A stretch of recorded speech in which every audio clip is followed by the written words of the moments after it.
Dear students, अस्सलामु अलैकुम वरहमतुल्लाहि ताला वबरकातुहू। आज का टॉपिक जो है वो है कंपाउंड एंट्री। जर्नल एंट्रीज में एक ऐसी एंट्रीज भी आती हैं जिनको हम कंपाउंड एंट्री कहते हैं। मैं चाहता हूँ आज से मैं आपका क्लास है वो मैं कश्मीरी ज़बान कश्मीरी लैंग्वेज में दे दूँगा, क्योंकि ये जो अकाउंटिंग है ये प्रैक्टिकल्स का मसला है, न्यूमेरिकल्स का मसला है। आपका जो कंसेप्ट है वो क्लियर होना चाहिए, बेहतर होना चाहिए। मेरा ज़मीर जो है वो यही कहता है कि आपको फ़ायदा आना चाहिए, आप इसमें बहुत अच्छे बनने चाहिए, काबिल बनना चाहिए, आप compete कर सको आगे। लिहाजा मैंने जुगर गोशो अजुक टॉपिक अजुक कंपाउंड एंट्री। कंपाउंड एंट्री कत छु गोबर वनान यम सात या दो खोत ज़्यादा अकाउंट अकिस ट्रांजैक्शन मज इन्वॉल्व आसन छ। बे फिर वनो गोबर यम सात या दो खोत ज़्यादा अकाउंट इन्वॉल्व आसन छ अकिस ट्रांजैक्शन मज, सो ट्रांजैक्शन छ से रिकॉर्ड करें अकिस सिंगल एंट्री सत। मतलब बे फिर वनो या दो खोत ज़्यादा अकाउंट इन्वॉल्व ये आसान छ अकिस ट्रांजैक्शन मज, सो ट्रांजैक्शन छ रिकॉर्ड करन in the form of entry. मगर अत एंट्री करन अख एंट्री ज एंट्री छन करन के त्रे एंट्री छन यमन अकाउंटन करन के, बल्कि यमन सारनी अकाउंटन करन अख एंट्री पास। तथ अकिस एंट्री छ वनान यह सा गई कंपाउंड जर्नल एंट्री।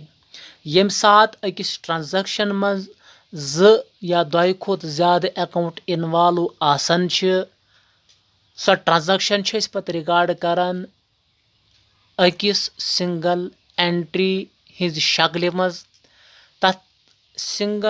तथ एंट्री छ वनान कंपाउंड जर्नल एंट्री।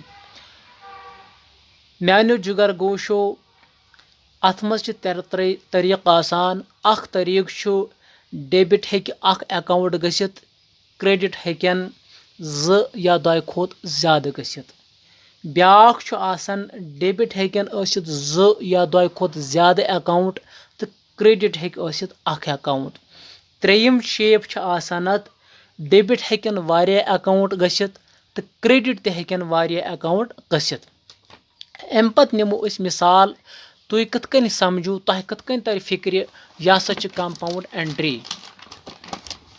म्यानो जिगर गोशो, म्यानो बच्चो, म्यानो गोबरो तत लिखित आसान तथ सत फुल सेटलमेंट। फुल सेटलमेंट मतलब गो कि यस डील सो डील मुकम्मल करान, सो कंप्लीट करान। अथ डील मज या डिस्काउंट रटन या डिस्काउंट दिन। अस तर यम आय फिक्र।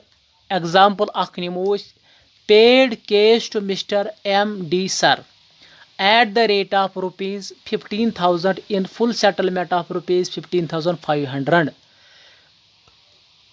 बेटा दिवन कैश मिस्टर MD सरस 15,000 रुपये, मगर दारहाव तमिस 15,000 तो 500। यथ फुल सेटलमेंट लिखित, मतलब कि अस वोल तमिस सोर युस हिसाब किताब ओस, युस डील तमिस सो डील गई कंप्लीट, अस वोल सोरे नख। 15,000 दिवन, मगर जहनस वनुन कि अस हसा वोल सोरे नख 15,500। युस ये MD सर सोन यह रट 15,000, मगर यह वन जहनस मे हसा रोट 15,500, मे हसा रोट 15,500। बेटा यह अत मज याद थवन कि अस कत कन करान, अस कत कन तर फिक्र कि कत वनान कंपाउंड एंट्री।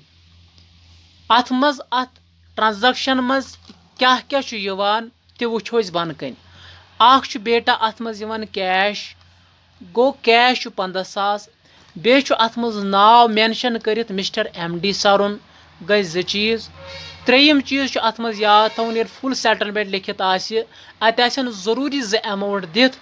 अख अमाउंट सू युस दिवान या रटान ब्याक अमाउंट सू दिथ युस दारो या कह दार।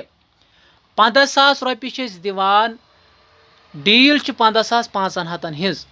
ये वो मिस्टर MD सरस दारहाव 15,500 मगर दुतुस 15,000 युस यमन दोन अमाउंटन मज डिफरेंस नेर तथ डिफरेंसस वन यह गो डिस्काउंट। ये लिखस difference in between 2 amounts is called discount. यस डिफरेंस नमन दोन अमाउंटन मज तथ वन डिस्काउंट। बेटा डिस्काउंट आसान या आसि फायदे नत आसि नुकसान। युस नुकसान आसान तथ वन डिस्काउंट अलाउड। यह दिवान बिजनेसी कांसि आउटसाइडर पार्टी। डिस्काउंट रसीव्ड असे कह नेबर पोंस त्रावान यिथ कन कि मिस्टर MD सर सोन अस दारहा अमिस 15,500 मगर अस सर दपान ना तुम दियो मे 15,000 तुम दियो मे 15,000 गो अस फायदे ये 500 मतलब कि बिजनेस मैन रटान 500 गो अस फायदे अत वन डिस्काउंट रसीव्ड। अस दुत मिस्टर MD सरन डिस्काउंट गो यह फायदे यह फायदे अत यह नामिनल नफा तो नुकसान आसान अत वन यह गो नामिनल अकाउंट। रूल गोबर याद थोमुत debit all expenses and losses credit all incomes and gains. अगर चे बासी डिस्काउंट नुकसान तेल करोन डेबिट। अगर चे बासी यह डिस्काउंट हसा फायदे तेल करोन क्रेडिट तेल करोन क्रेडिट। हेचो कि ये बे अकि फिर बह हाव तह अत मज यह एंट्री बे अकि फिर ये यह गोबर याद थवन अख हिंट दिम बो तुस अत मज फुल सेटलमेंटस मज यम सात यह ट्रांजेक्शन आस अत मज पर्सनल अकाउंट यह हिंट तुस अत मज पर्सनल अकाउंट यह टिप हिंट टिप तो यह थो गोबर याद तुम अस कैमरा रोजान ठीक कह यह फिट रोजान कह क्या कोरोना वायरस अमिस शायद पता द्रोड़ान कोरोना वायरस। खुदा ताला कर सारसी रहम अस डिस्टर्ब करान। वो बेटा क्या गुस अत मज यह पर्सनल अकाउंट अत मज यह personal account mister MD sir इस अत मज नाव मेंशन करित यह गोबर याद थवन अत मज यह ज्यादा अमाउंट आसान यह फुल सेटलमेंटस मज सत अमाउंट यह डील यमन पोसन हिज डील यह ज्यादा amount cash were bank were सह त्राउन पर्सनल अकाउंटस मज सह त्राउन पर्सनल अकाउंटस मज तो युस पत अपोजिट तथ मज गसान 2 अकाउंट गसान मेंशन।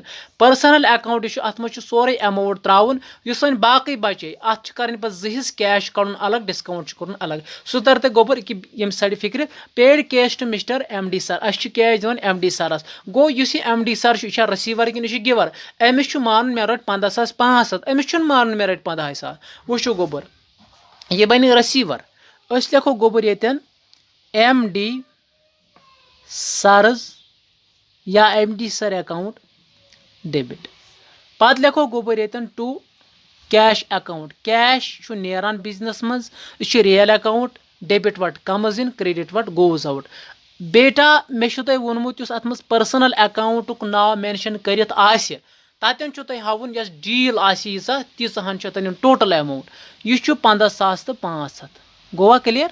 अम पे बेटा याद थोन टू कैश मगर अस दिवान 15,000 अत डिफरेंस क्रेडिट साइड अस वो गोथी वन यह नुकसान कि फायदे यह फायदे अगर यह फायदे यह कर क्रेडिट ये लिखुन टू डिस्काउंट रसीव। मे कर कमेंट कि तुह आवा समझ अगर न समझ आव बे अक फिर हेचनाओ टू डिस्काउंट रसीव्ड अत मज डिफरेंस 500 हिज गो बेटा यह चीज़ वन नमो ब्या मिसाल ये लिख बह received cash from Sadia madam received cash from Sadia madam at the rate of rupees 20,000 in full settlement